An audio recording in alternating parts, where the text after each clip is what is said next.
కేసీఆర్ గారికి ఉన్నటువంటి చిత్తశుద్ధి, కేసీఆర్ గారికి ఉన్నటువంటి అవగాహన రావాల్సిన అవసరం లేదని కాదు, ఖచ్చితమైన అవసరం ఉంటది. జూన్ 2వ తారీఖు నాడు అందరూ ఎదురు చూసిర్రు, అమరవీరులకు నివాళులు అర్పిస్తాడని చెప్పేసి ఎదురు చూసిర్రు. తెలంగాణ మీద ప్రేమ లేనట్ట మరి 100% లేదు లేదు లేదు.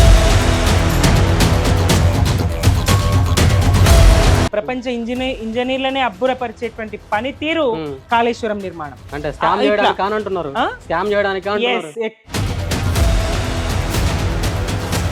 గద్దర్ పేరుతో అవార్డులు ఇవ్వడం అయితే 100% తప్పు. ఎందుకు గద్దర్ ఏం తక్కువ చేసిండు తెలంగాణకి? ఒక ప్రాజెక్టు కట్టు, గద్దర్ పేరు పెట్టు. పైసలు లేవాట ఇప్పుడు ఏమైనా ప్రాజెక్టులు కట్టు. అప్పు పుడతలేదు, అనా పైసా ఎవడు ఇస్తలేడు. ఎవరినైనా కలవడానికి పోతే బ్యాంకర్లు దొంగలను చూసినట్టు చూస్తున్నారు తెలంగాణ రాష్ట్ర ప్రతినిధులను. వాడు ఢిల్లీకి పోతే అపాయింట్మెంట్ కూడా ఇస్తలేడు, వీడు వస్తే చెప్పులు కూడా ఎత్తుకపోతాడేమో అన్నట్టుగా. ఇది ప్రజల పాలన కాదు, ప్రతీకార పాలన. అంటే బీఆర్ఎస్ మీద ప్రతీకారణ లేకుంటే తెలంగాణ ప్రజల మీద? ఫార్ములా ఈ కార్ రేస్ కేసులో మాజీ మంత్రి బీఆర్ఎస్ వర్కింగ్ ప్రెసిడెంట్ అల్వల్లో హైడ్రా కూల్చివేతలు చేపట్టింది. అల్వల్ చిన్నరాముని ప్రెగ్నెంట్ ఏం కాపాడతారు మీరు? ఏం రాష్ట్రం మీది? మరి బీఆర్ఎస్ బీజేపీ రెండు ఒకటే అని చెప్పేసి కాంగ్రెస్ నాయకులు బలంగా చెప్తున్నారు. అది ఎంతవరకు నిజం చెప్పాలంటే రెండు జాతీయ పార్టీలు ఒకటి. కలిసి ఆలోచన ఉంటే అసలు జైలుకి ఎందుకు పోతుంది? రేవంత్ రెడ్డి ప్రభుత్వం ఏం చేసినా 100% తప్పే. తెలంగాణ అస్తిత్వాన్ని ఎట్లా పేద తల్లిగా చూపిస్తావు? ఎదపైన గోదారి, ఎగిసేటి గోదారి, ఎదపైన చంద్రహారం, ఆ నీలవేణి కృష్ణ, నీ కాలి అందరవలి, గానమమా ప్రాణమా తెలంగాణమా జనగానమా.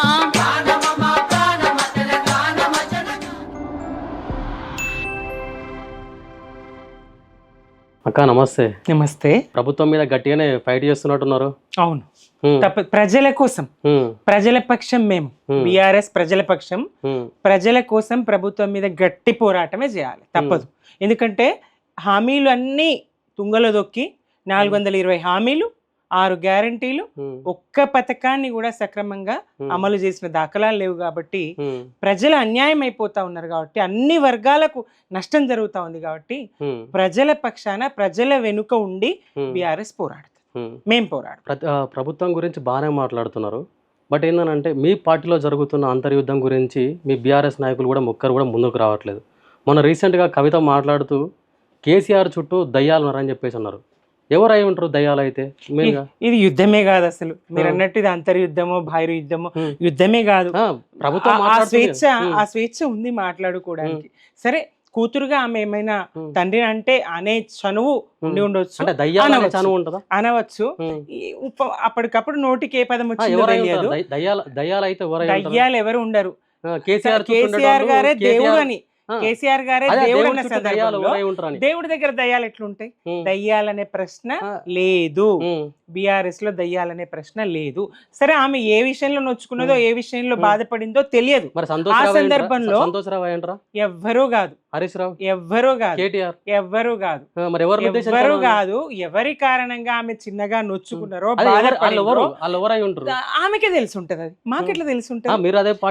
అవును, అయినంత మాత్రాన ఇన్నర్ ఫీలింగ్స్ ఎవరి కారణంగా ఎవరు ఇబ్బంది పడ్డారో మనకైతే తెలియదు కదా. ఏమైనా ఇబ్బంది తలెత్తినప్పుడు అట్లా అనిపించిందే, మా చనువు కొద్ది అన్నారేమో. పోట్లాడుతున్నప్పుడు నువ్వు దయ్యానివి, నువ్వు పిశాచివి, నువ్వు దేవుడివి అనుకునే సందర్భాలు ఉంటాయి కదా. అట్లా చిన్న టీ కప్పులో తుఫాను మాత్రమే. ఇది ఇష్యూనే కాదు.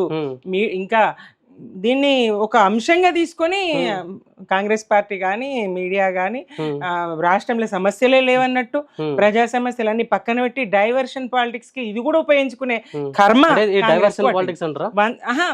దాన్ని ఉపయోగించుకునే చిన్నపాటి అంశాన్ని, టీ కప్పులో తుఫాన్ను ఒక సునామీ లాగా చూపించే ప్రయత్నం. చిన్నపాటి అంశం ఎట్లయితుంది అక్క? వాళ్ళు కుటుంబం మొత్తం మన తెలంగాణ రాష్ట్రాన్ని ఏలిన వాళ్ళు అంత చిన్న వార్త ఎట్లయితే? అవును, స్పష్టంగా కుటుంబమే కాదు, ఉద్యమకారులు అందరూ, వాళ్ళందరూ తెలంగాణ రాష్ట్ర సాధనలో ఉన్నటువంటి వాళ్ళు, ఉద్యమం చేసినటువంటి వాళ్ళు, పాలనలో కూడా ఉన్నటువంటి వాళ్ళు, అభివృద్ధిలోనూ ఉన్నటువంటి వాళ్ళు. 100% ఇది టీ కప్పులో తుఫానే. కాంగ్రెస్ ఇంకా ఇతరత్ర మీడియానో ప్రజల పక్షాన ఇవాళ ప్రజలు కాంగ్రెస్ పాలనలో రైతులకేం అన్యాయం జరుగుతా ఉంది, రైతులు ఎట్లా ఇబ్బంది పడుతా ఉన్నారు, కొనుగోళ్లు ఆగిపోయి బోనస్ రాక రకరకాల ఇబ్బందులు. ఇగో పంట వేసే కాలం వచ్చింది, ఇప్పటికీ వర్షాలు పడుతున్నాయి, పత్తి లాంటి విత్తనాలు వేసుకోవాల్సిన సందర్భం, రైతు బంధువు దిక్కే లేదు. మరి అదే బీఆర్ఎస్ పాలనలో జూన్ 10 కల్లా రుణమాఫీ ఎన్నిసార్లు చేశారు బీఆర్ఎస్ లో? రుణమాఫీ చేసిన సందర్భం ఒకసారి చేసిన సందర్భంలో రుణమాఫీ లక్ష వరకు రుణమాఫీ కేసీఆర్ గారు కాంగ్రెస్ పార్టీ 2 లక్షలు చూపియండి ఎంత కేసీఆర్ గారు చేసినటువంటి రుణమాఫీ మొత్తం ఎంత, ఆ నిధులు దానికి కేటాయించింది ఎంత, ఇప్పుడు కాంగ్రెస్ చేసింది ఎంతనో చూడండి. అక్కడనే తేడా స్పష్టం. 21,000 లక్ష వరకే చేసినటువంటి రుణమాఫీలో పెట్టినటువంటి నిధులన్నీ 2 లక్షలకు పెట్టినటువంటి రుణమాఫీకి ఏకకాలంలో 2 లక్షల రుణమాఫీ చేసినామని వీళ్ళు బాధ్యత చెప్తున్నారు. ఏకకాలంలో లేదు, అసలు రుణమాఫీ ఒక 40-50% కంటే జరగలేదు. మంత్రులే స్పష్టంగా చెప్తున్న సందర్భాన్ని చూస్తా ఉన్నాం కదా. రుణమాఫీ జరిగితే వాళ్ళు ఒక పందెం విసిరిండ్రు మా అగ్రనాయకులు. ఎన్ని దఫాలలో చేసిండు అక్క రుణమాఫీ? 25,000, 50,000, 75,000 అంచెలంచెలుగా చేస్తూ వచ్చిండ్రు. పెద్ద కేసీఆర్ చెప్పారు కదా, రేవంత్ రెడ్డి ఎట్లా చేసిండు చెప్పండి. మరి చేస్తా అని చెప్పిండ్రా, మరి ఇంకా కొనసాగిస్తా అని చెప్పిండ్రా? దానికి ఆడికి తిలోదకాలు, నువ్వులు వదిలేసిండ్రు, నీళ్ళు వదిలేసిండ్రు. మరి ఇక రుణమాఫీ ప్రసక్తి మర్చిపోవడమే.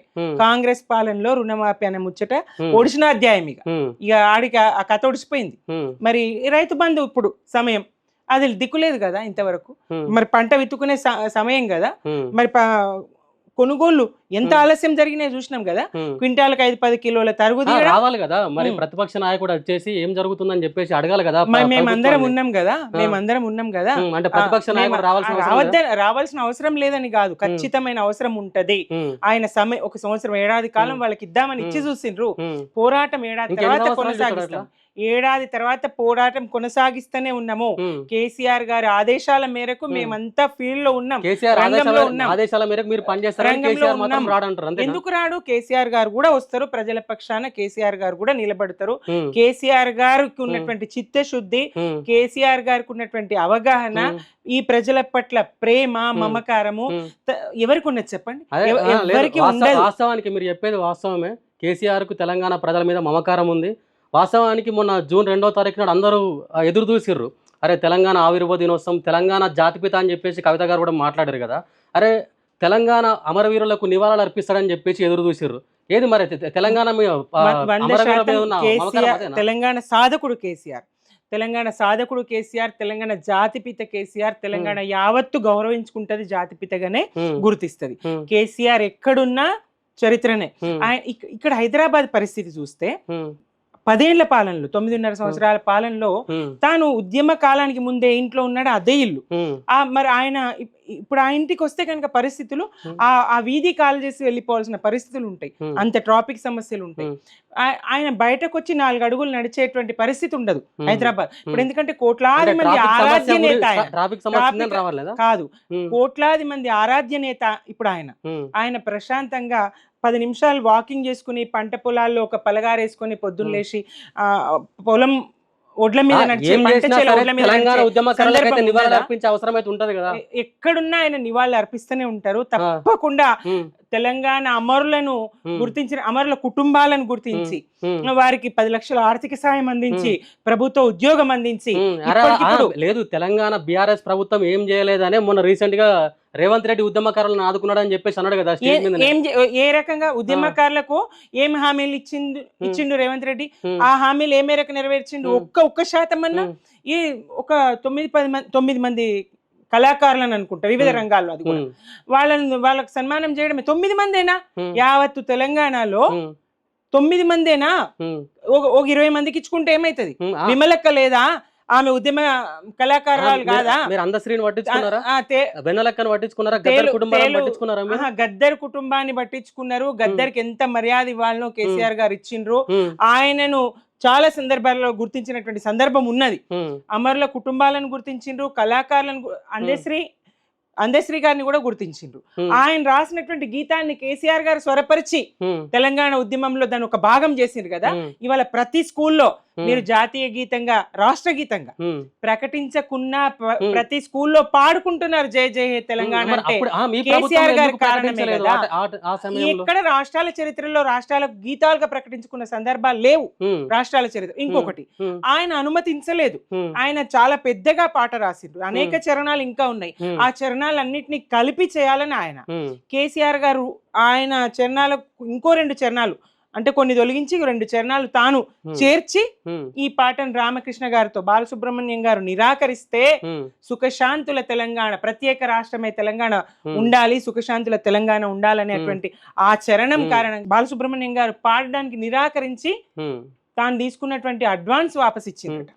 ఆ సందర్భంలో రామకృష్ణ చేత పాడించి పల్లె పల్లెలో ప్రచారం చేసి ఉద్యమంలో భాగం చేసి ఆ పాటకు విశేషమైన ప్రచారం తీసుకొచ్చి ప్రజల నాలుకల మీద నానే విధంగా చేసింది ఎవరు? కేసీఆర్ గారు కాదా? అందశ్రీ గారికి అది గుర్తింపు కాదా? అది కాదా గుర్తింపు? ఇవాళ ఎవరినో తీసుకొచ్చి పాట పాడించి అది ప్రజల్లోకి పోయిందా? రామకృష్ణ గారు పాడినటువంటి పాట కేసీఆర్ గారు స్వరకల్పన చేయించి తాను ఖర్చు పెట్టి చేయించినటువంటి పాట, అదే పాట ఇప్పుడు ప్రజల్లో ఉన్నది. ఇప్పుడు కీరవాణి గారితో చేయించిన పాట పోయిందా? పోలేదు కదా. ఇటు దేశపతి గారిని గౌరవించి ఎమ్మెల్సీ ఇచ్చారు. గోరటెంకన్న తెలంగాణ గోసన ఆయన పాడిండు కదా. గోరటెంకన్న కాంట్రిబ్యూషన్ మామూలు కాదు కదా. ఎంత ఈ అంశం పక్కన పెడితే ముఖ్యమంత్రి రేవంత్ రెడ్డి గారిని మీరు మొన్న నుంచి విమర్శిస్తున్నారు, జై తెలంగాణ అనలే అని చెప్పేసి. అంటే జై తెలంగాణ అనకపోతే తెలంగాణ మీద ప్రేమ లేనట్ట మరి? 100% లేదు లేదు లేదు, ఏ లెక్కలైనా లేదు. ఈయన మొన్న చెప్తూ అక్కడికి ఇది నల్గొండ జిల్లాకి వెళ్ళి అట్లాంటి యోధులను కన్నది, సాయుధ పోరాట యోధులను కన్నది భూమి అని చెప్తాడు. అవును, నువ్వు కూడా సాయుధ పోరాట యోధునివే. ఎవరి మీద నువ్వు ఆయుధం ఎక్కువ పెట్టింది ఎవరి మీద? తెలంగాణ వాదుల మీద కదా. నిన్ను రైఫిల్ రిటర్న్ పిలిచినారు కదా. 10 సంవత్సరాలు అధికారంలో ఉన్నారు. చాకలి ఐలమ్మ పేరును మీరు ఎప్పుడైనా ప్రస్తావించిర్రా? 100 సందర్భాల్లో చాకలి ఐలమ్మ పేరును ప్రస్తావించిండ్రు. ఊరూరన చాకలి ఐలమ్మ విగ్రహాలు మీకు కనిపిస్తాయి, ఊరూరన కనిపిస్తాయి చాకలి ఐలమ్మ విగ్రహాలు. ఇప్పుడు ఈ చాకలి ఐలమ్మ కుటుంబానికి ఏదో చేస్తా అని రేవంత్ రెడ్డి చెప్పిండంట. ఇంతవరకు అతి లేదు గతి లేదు. చాకలి ఐలమ్మకు సంబంధించి యూనివర్సిటీకి సంబంధించి చాకలి ఐలమ్మ పేరు పెట్టిండు. మరి మీకు అప్పుడు ఎందుకు గుర్తుకు రాలేదని? పేర్ల వల్లనే ఒరిగేదేమీ లేదు. తెలంగాణనే పెద్ద పేరు, తెలంగాణ రాష్ట్ర సాధన. ఈ ప్రాంత అసలు అసెంబ్లీలో తెలంగాణ అనే పదమే నిషేధం కదా. ఈయన మొన్న చెప్తాడు కదా, ఆ చంద్రబాబు బడిలో చదువుకున్న, మోడీ బడిలో అక్షరాభ్యాసము, చంద్రబాబు కాలేజీలో చదువు అని ఆయన పాఠాలు చెప్పినటువంటి చంద్రబాబు తెలంగాణ అనే పదాన్ని నిషేధించిండు కదా అసెంబ్లీలో. అటువంటి పద నిషేధం జరిగిన రాష్ట్రమే తెలంగాణ అనే ఒక రాష్ట్రము. దేశానికి దిక్సూచిలాగా, దేశం ఇటు తలదిప్పి చూసేలాగా అభివృద్ధిలో బాగాన నిలిపినటువంటి పాలకుడు కదా, పరిపాలనా దక్షుడు కదా కేసీఆర్. ఏ ప్రజలకు ఎలాంటి పాలన అవసరము, రైతులకు ఎలాంటి పాలన అవసరము, విద్యార్థులకు ఏం కావాలి, మహిళలకు ఏం కావాలి, అన్ని వర్గాల 1,63,000 ప్రభుత్వ ఉద్యోగాలు చడి చప్పుడు లేకుండా, ప్రభుత్వం ఏర్పడి సంవత్సరంన్నర కాలంలో 50,000 ఉద్యోగాలు ఇచ్చినామని చెప్పేసి రేవంత్ రెడ్డి గారు చెప్తున్నారు. మరి అది అబద్ధం అంటారా? ఈ 50,000 ఉద్యోగాల్లో ఆయననే ఇచ్చి నోటిఫికేషన్ ఇచ్చి ఆయనే పరీక్ష పెట్టి, మరి నోటిఫికేషన్ ఇచ్చి ఉద్యోగాల భర్తీ అది జరుగుతుంది. ఆ ప్రాసెస్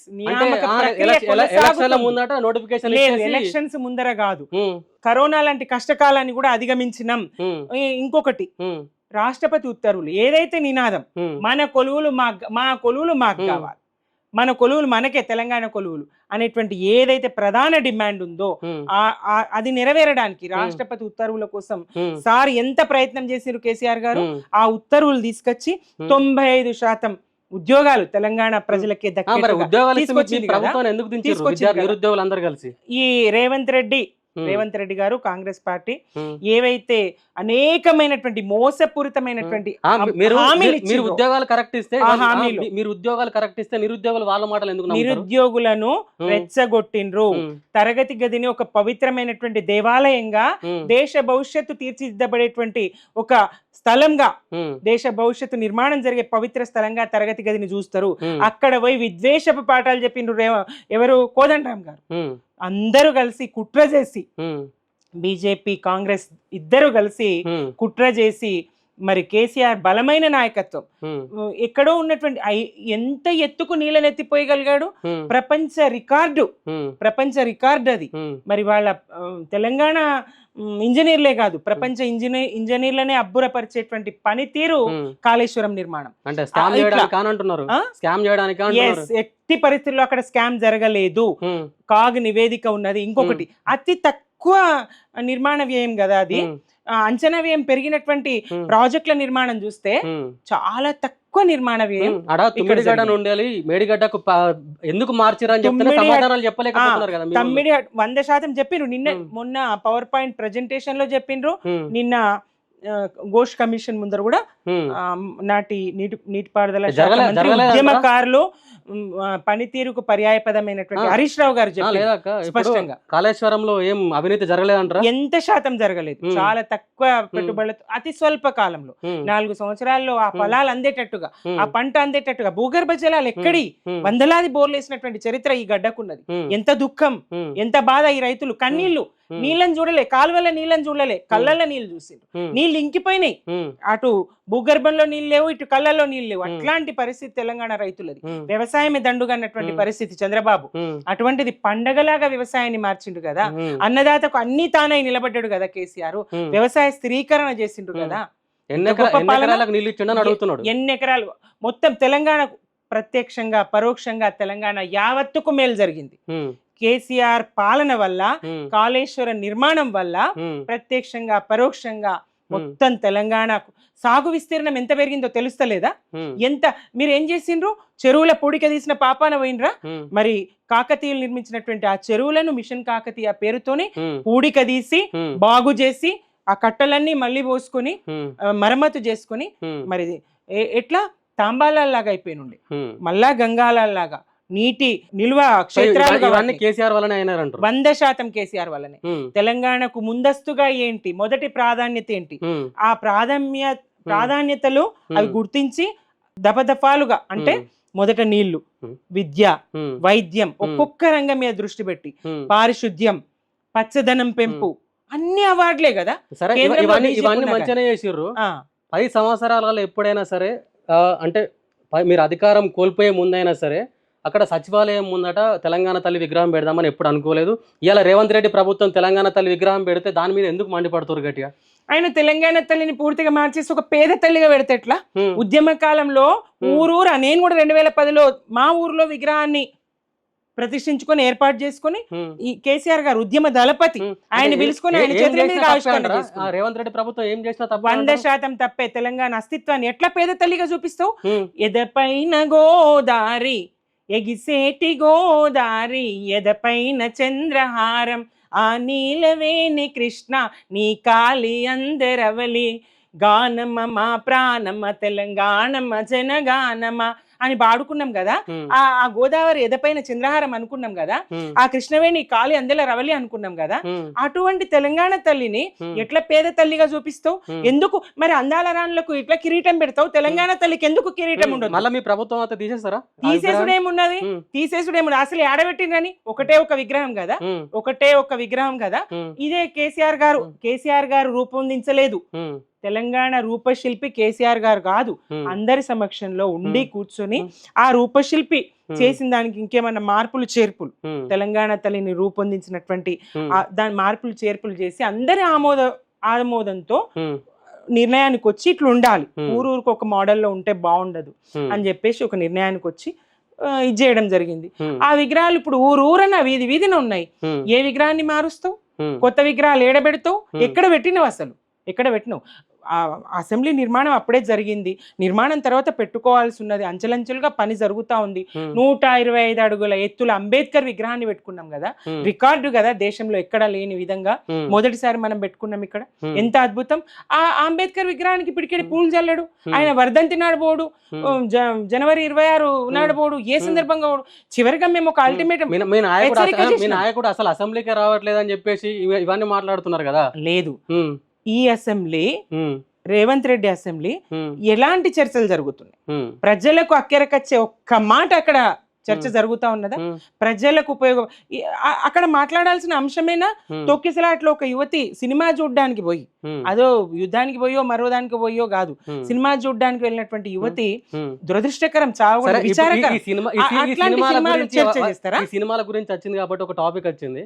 ఎన్నడన్నా మీరు అంటే మీరు అధికారంలో ఉన్నప్పుడు ఉద్యమకారుల పేరుతోనే మన అవార్డుల ప్రకటన చేసిర్రా? ఇవాళ గద్దర్ అవార్డుల ప్రకటనతోనే ఇవాళ తెలంగాణ రాష్ట్ర వ్యాప్తంగా గద్దర్ అవార్డులు అని చెప్పేసి కొత్తగా రేవంత్ రెడ్డి ప్రభుత్వం ఇచ్చింది. మరి మీరెందుకు చేయలేదు అదే పని? గద్దర్ ఆత్మలన్నిటి ఉంటాయని నేను అనుకోను, ఉండవు. కానీ గద్దర్ వాదులు ఎవరైతే ఉన్నారో, గద్దర్ అభిమానించే వాళ్ళు ఎవరైతే ఉన్నారో వాళ్ళంతా తీవ్రమైనటువంటి దుఃఖం. ఈ సినీ ఫీల్డ్, సినీ మాయా ప్రపంచం ఏదైతే ఉన్నదో అది ఒక అభూత కల్పనల కేంద్రం. గద్దరు దానికి పూర్తిగా భిన్నమైనటువంటి వ్యక్తి. ఆ సినీ ప్రపంచానికి, ఆ మాయకి వాళ్ళు చూపిస్తున్నటువంటి గద్దర్ పేరుతో అవార్డులు ఇవ్వడం అయితే 100% తప్పు. ఎవ్వరు దాన్ని స్వాగతించరు. గద్దర్ పేరుతో సినీ అవార్డుల గద్దర్ ఏం తక్కువ చేసిండు తెలంగాణకి? గద్దర్ చాలా ఎక్కువ చేసిండు కాబట్టి అక్కడికొద్దు. ఆ సినీ ప్రపంచం ఏదైతే ఉన్నదో అభూత కల్పనలకు, తెలంగాణ ప్రభుత్వం ఇస్తున్న గుర్తింపు కదా అది. అవాస్తవికతకు, విలువల పతనానికి కారణమైనటువంటి సినీ ప్రపంచం ఏదైతే ఉన్నదో దానికి పూర్తి భిన్నమైనటువంటి వ్యక్తి గద్దర్. గద్దర్ పేరు దానికి పెడితే ఎట్లా? ఆ సినీ ప్రపంచాన్ని నువ్వు ప్రోత్సహించు కాదని కాదు, దానికి వేరే మార్గాలు ఉన్నాయి. దానికి వేరే ఉద్యమకారులకు ఆయన పేరు నువ్వు ఇంకో దానికి పెట్టు, ఇంకొక నిర్మాణం ఏదైనా చెయ్యి, ఒక ప్రాజెక్టు కట్టు, గద్దర్ పేరు పెట్టు, ఒక ప్రాజెక్టు కట్టు, గద్దర్ పేరు పెట్టు. ఎవరు వద్దన్నారు? పైసలు లేవాట ఇప్పుడు ప్రాజెక్టులు కట్టడానికి. ఎప్పుడు పైసలు ఉన్నాయి తెలంగాణలో? ఎప్పుడు పైసలు ఉన్నాయి? వనరులు ఉన్నాయి. ఇక్కడ తెలంగాణలో వనరులు ఉన్నాయి. సంపదను పెంచుకొని ప్రజలకు పంచుకోవాలి, ప్రజలకు పంచాలి, ఆ ఫలాలు అందాలి, నిర్మాణాలు జరగాలి, అభివృద్ధి జరగాలి అనేటువంటి ఆలోచనతోని 4,000 కోట్ల నుండి తెలంగాణ రాష్ట్రం ఏర్పడ్డప్పుడు రాష్ట్ర ఆదాయం 4,000 కోట్లు, 18,500 కోట్లకు పెంచి తీసుకొచ్చిండ్రు కదా వృద్ధి రేటు కేసీఆర్ గారు. మరి 1.5 పాలనలో ఏదో చూపియండి. అప్పులన్నీ అబద్ధాలు. అప్పులు లేకుండా వ్యవస్థ ఉండనే ఉండదు. అప్పుడు కూడా నాడు కూడా రాష్ట్రం విడిపోయి ప్రత్యేక రాష్ట్రం అయిన నాడు కూడా అప్పులు ఉన్నాయి. అప్పులు లేకుండా ఉండే సందర్భం ఉండదు.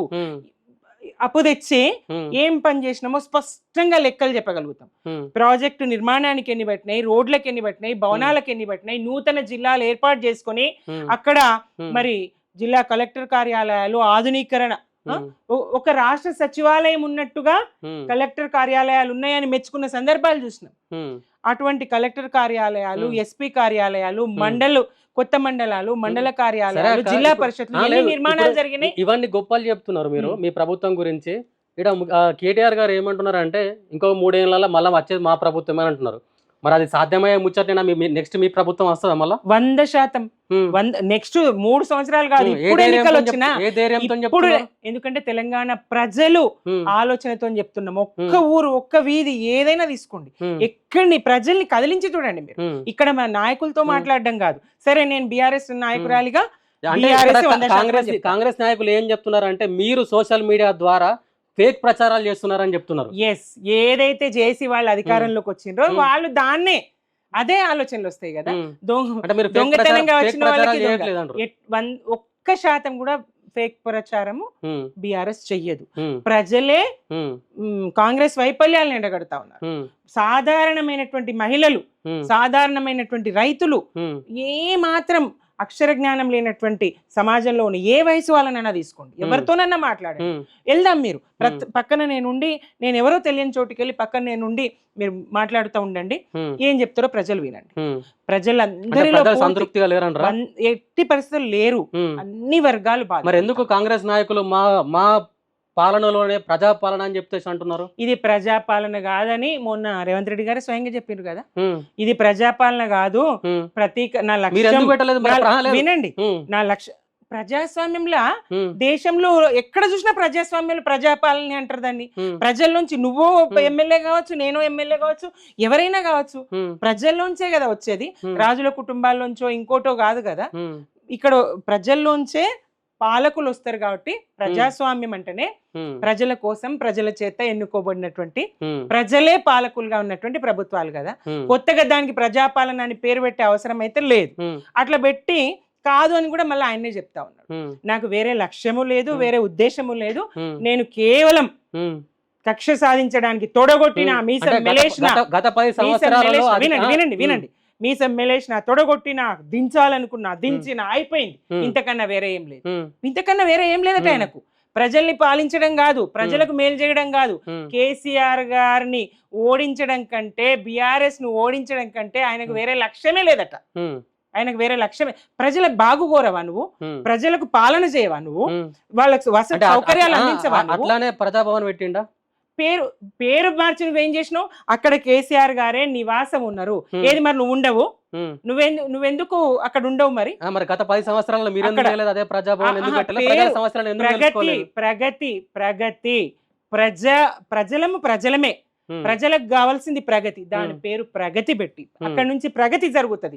రాష్ట్రానికి ప్రజలు ఉన్నారు, ప్రజలకు ఏం కావాలి? ప్రగతి కావాలి. అక్కడ నుంచి ప్రగతి జరుగుతుంది, ప్రజల అభివృద్ధి జరుగుతుంది, ప్రజల అభివృద్ధికి మార్గదర్శకాలు. అందుకే ప్రగతి భవన్ అది ఒక స్పష్టమైనటువంటి పేరు. ప్రగతి భవన్ పేరు. ఇప్పుడు ప్రజాభవన్ అక్కడ దిక్కు దాదు ఏం లేదు. రోజు ఒక మంత్రి వస్తాడు, వారానికి ఒక మంత్రి వస్తాడు. ఎవరు దిక్కు? అక్కడ అప్పటికే నిర్మించబడ్డటువంటి వాటిని తీసేసి అదేదో పెద్ద చేసినట్టు, కోటగోడలేవో బద్దలు కొట్టినట్టు, చైనా వాళ్ళు వడగొట్టినట్టు మేము గడిలు తీసేసినాం. ఏం తీసేసినాం ఏంటి? ఇప్పుడు అవి పెడతా ఉన్నారు. మళ్ళీ చిన్నపాటి ఏవో పెట్టాల్సిందే కదా ట్రాఫిక్ నియంత్రణకు. పాపం అక్కడ ఉన్నటువంటి కేసీఆర్ గారు దయార్ధ హృదయులు. అక్కడ ఉన్నటువంటి కానిస్టేబుల్స్, రక్షణ సిబ్బంది ఎవరైతే ఉన్నారో పోలీసు వాళ్ళు ఎండకెండి వానకు నానడం చూడలేక పైనుంచి పై కప్పు వేయించారు. ఆ కప్పు కూడా వేకిండ్రు, చిన్న టెంట్ వేసిండ్రు. రక్షణ నాది. టెంట్ కింద ఎండకు ఇంకొకటి. ప్రజాపాలన కాదంటారు. ఇది ప్రజల పాలన కాదు, ప్రతీకార పాలన. బీఆర్ఎస్ మీద ప్రతీకారనా లేకుంటే తెలంగాణ ప్రజల మీదనా? బీఆర్ఎస్ మీద ప్రతీకారం అంటే తెలంగాణ ప్రజల మీద అన్నట్టే కదా. ప్రజలు వేరు, బీఆర్ఎస్ వేరు కానే కాదు. కేసీఆర్ వేరు, తెలంగాణ ప్రజలు వేరు కానే కాదు. కాబట్టి కేసీఆర్ మీద పగతో పాలనలో చేసినది ప్రజా వ్యతిరేక పాలనే. అక్క ఇంకొక విషయం మాట్లాడుకుంటే, మొన్న కవిత గారు ఒక మాట చెప్పడం జరిగింది. నేను జైల్లో ఉన్నప్పుడు బీఆర్ఎస్ పార్టీని బీజేపీలో విలీనం చేసే అవకాశం వచ్చిందని చెప్పేసి అన్నారు. మరి బీఆర్ఎస్ బీజేపీ రెండు ఒకటే అని చెప్పేసి కాంగ్రెస్ నాయకులు బలంగా చెప్తున్నారు. అది ఎంతవరకు నిజం? నిజం చెప్పాలంటే రెండు జాతీయ పార్టీలు ఒకటి. కాంగ్రెస్ బీజేపీ రెండు ఒకటి. కాబట్టే పరిస్థితులు ఇట్లా దాపురు. ఇద్దరు కలిసి ఆడినటువంటి డ్రామాలో, ఎందుకంటే బలమైన బీజేపీకి ప్రత్యామ్నాయంగా మీరు ఎందుకు నిలవలేదు? నిలబడ్డం. ఇంకోటి నిలబడ్డం. మీరు అదంటే చెప్తున్నా. ఏ రకంగా చూసినా 96లో ఒక ఓటు 2 రాష్ట్రాలు అని చెప్పేసి చంద్రబాబు పంచన చేరి మోసగించింది బీజేపీ. మళ్ళీ 2009లో చంద్రబాబు పంచన చేరి అడ్డుకున్నారు. ఇచ్చిన తెలంగాణను వాపసు తీసుకుని కాంగ్రెస్ తీసుకునేలాగా ఒత్తిడి చేసింది. సరే 14లో తెలంగాణ వచ్చింది.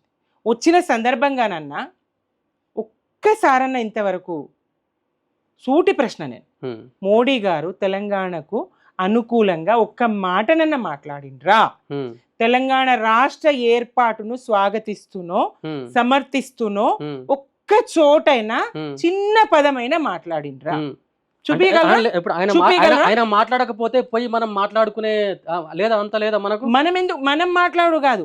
తెలంగాణ రాష్ట్రం ముఖ్యమంత్రి 43 సార్లు ఢిల్లీకి పోయి తెలంగాణ రాష్ట్రం పట్ల ఆయన వైఖరి ఏంటి అని నేను అడగదలుచుకున్నా. ఈ మోదీ గారు ఏమంటారు?